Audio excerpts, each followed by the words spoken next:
రాజు ఇందులోనే రెండో డైర్ కూడా పేలిపోయింది. మూడవ మలుపును చేరుకున్నారు. మనం చూసేది కళ నిజమా Bob? Lighting McQueen piston cup అందుకోవడానికి 100 గజాల దూరంలో ఉన్నాడు.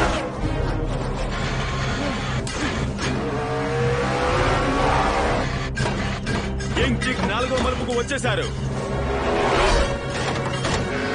చివరి మలుపుకు చేరువయ్యారు. ఇది కష్టతరమైన రేస్. నేను ఎవరు గెలిచారో చెప్పడం కష్టం.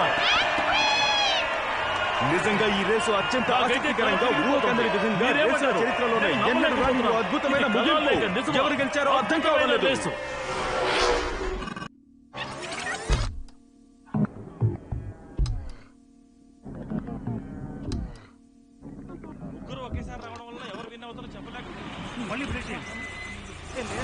ఇక్కడ ఎవరు ఫోటోలు తీయకూడదు, తప్పుకోండి. ఫలితాలు తెలుసుకోవడం కోసం చివరి లైన్ దగ్గర ఉన్నాం.